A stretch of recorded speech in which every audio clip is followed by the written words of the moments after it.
आइए जानते हैं आज के प्रमुख अंतर्राष्ट्रीय खबरों को। उससे पहले एक नजर आज के हेडलाइंस पर।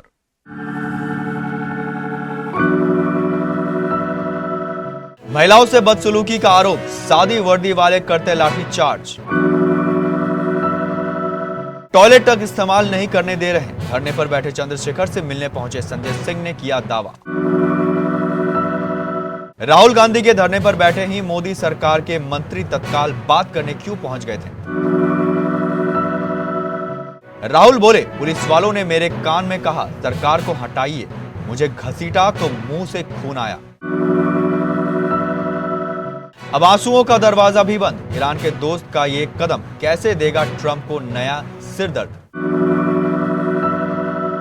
पेट्रोल डीजल का बादशाह, फिर क्यों चाहिए न्यूक्लियर एनर्जी, क्या है यूएस सऊदी डील का हिडन एजेंडा। मध्यस्थता का इनाम मांग रहा पाकिस्तान, आर्थिक बदहाली से बचने के लिए अमेरिका से मांगे 10 अरब डॉलर की मदद।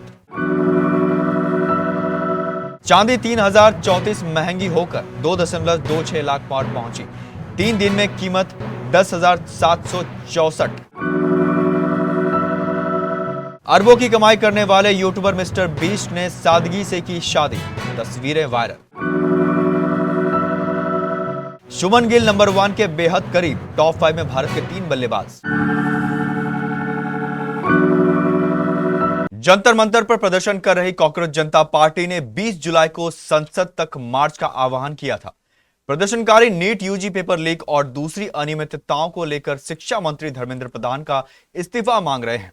इस मार्च से पहले दिल्ली पुलिस ने भारतीय नागरिक सुरक्षा संहिता के सेक्शन 63 के तहत न्यू दिल्ली डिस्ट्रिक्ट में निषेधात्मक आदेश लागू किया गया था। दिल्ली पुलिस ने यह भी कहा था कि मार्च के लिए ना कोई मंजूरी मांगी गई और ना ही दी गई, लेकिन दूसरी तरफ 20 जुलाई की सुबह से ही जंतर मंतर और आसपास के इलाकों में भारी संख्या में प्रदर्शनकारी जुटने लगे थे और देखते ही देखते लोगों का हुजूम नजर आने लगा। प्रदर्शनकारियों का रास्ता रोकने के लिए बड़े बड़े बैरिकेड लगाए गए थे। दूसरी तरफ विरोध कर रहे नौजवान सैकड़ों की तादाद में थे और आगे बढ़ना चाह रहे थे। आजाद समाज पार्टी के अध्यक्ष और यूपी की नगीना लोकसभा सीट से सांसद चंद्रशेखर आजाद दिल्ली में मंगलवार से संसद परिसर में धरना दे रहे हैं। वे नीट परीक्षा के पेपर लीक होने और इनमें अन्य गड़बड़ियों के विरोध में दिल्ली में आंदोलन कर रहे छात्रों के समर्थन में धरना दे रहे हैं। संसद परिसर में चंद्रशेखर आजाद को शौचालय का उपयोग करने की भी इजाजत नहीं है। उनसे बुधवार को आम आदमी पार्टी के सांसद संजय सिंह ने मुलाकात की। सांसद संजय सिंह ने चंद्रशेखर आजाद से मुलाकात का एक वीडियो एक्स पर शेयर किया। उन्होंने अपनी पोस्ट में लिखा, संसद परिसर में छात्रों की मांगों को लेकर धरने पर बैठे आजाद समाज पार्टी के राष्ट्रीय अध्यक्ष और सांसद चंद्रशेखर आजाद जी को मेरा पूर्ण समर्थन है। सोचिए यह कैसी तानाशाह है कि एक सांसद को संसद परिसर में शौचालय तक इस्तेमाल नहीं करने दिया जा रहा है। सड़क से लेकर संसद तक प्रधानमंत्री का अहंकार देश की जनता और सांसद मिलकर तोड़ेंगे। राहुल गांधी मंगलवार को अचानक से नई दिल्ली में 7 लोक कल्याण मार्ग पर स्थित प्रधानमंत्री आवास के बाहर धरने पर बैठ गए। राहुल की इस योजना का किसी को भी अंदाजा नहीं था। मीडिया को भी तब पता चला जब राहुल गांधी धरने पर बैठ गए। जब विपक्ष के ज्यादातर नेता सीजेपी और सोनम वांगचुक के विरोध प्रदर्शन में शामिल होने जंतर मंतर जा रहे थे, तब राहुल ने 7 लोक कल्याण मार्ग पर बैठने का फैसला किया। मंगलवार को एनसीपी के प्रमुख शरद पवार और आम आदमी पार्टी के नेता अरविंद केजरीवाल ने जंतर मंतर पहुंचकर प्रदर्शनकारियों से मुलाकात की थी। राहुल गांधी ने दिल्ली के इंदिरा भवन में छात्रों के खिलाफ लाठीचार्ज पर प्रेस कॉन्फ्रेंस की। उन्होंने सबसे पहले अपने प्रेजेंटेशन में 20 जुलाई को कॉकरोच जनता पार्टी के संसद चलो मार्च में शामिल छात्रों के वीडियो चलाए। इस दौरान राहुल गांधी ने कहा कि सुरक्षा बलों ने छात्रों को बुरी तरह पीटा। ऐसा क्यों किया गया? नीट पेपर लीक से देश के 7.5 करोड़ स्टूडेंट्स और उनके परिवार इस घटने से प्रभावित हुए हैं। नीट मामले में किसी को भी सजा नहीं हुई। उन्होंने बताया कि 10 साल में 152 पेपर लीक देश में हुए हैं। इनमें किसी भी मामले में किसी भी को सजा नहीं मिली। 1.4 लाख करोड़ भारत सरकार का एजुकेशन बजट है। 1.32 लाख करोड़ भारतीय परिवार नीट एग्जाम पर खर्च करते हैं। नीट का खर्च देश के शिक्षा बजट से ज्यादा है। ईरान के सहयोगी हुतियों ने यमन के पास बाब अल मंदेब, जिसे आंसुओं का दरवाजा भी कहा जाता है, उसे बंद करने का दावा किया है। दावे में दम इसलिए है क्योंकि सऊदी अरब से तेल ला रहे 2 टैंकर ने इस वजह से अपना रास्ता बदल लिया। आगे भी अगर ऐसा होता रहा तो ग्लोबल तेल सप्लाई का अतिरिक्त 7% हिस्सा बाधित हो सकता है। स्ट्रेट ऑफ हॉर्मुज बंद होने की वजह से तेल गैस सप्लाई पहले से ही प्रभावित है।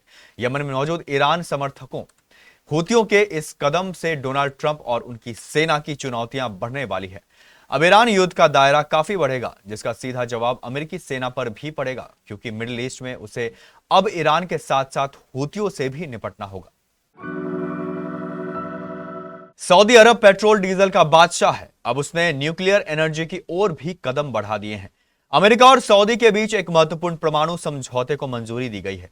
इस डील के तहत सऊदी अरब अगले 30 साल तक सिविल न्यूक्लियर प्रोग्राम चला सकेगा। वॉल स्ट्रीट की एक रिपोर्ट में दावा किया गया है कि यह समझौता आधिकारिक तौर पर स्वच्छ ऊर्जा और आर्थिक सहयोग के लिए है। हालांकि इसकी एक शर्त ऐसी है जिसने दुनिया का ध्यान खींचा है।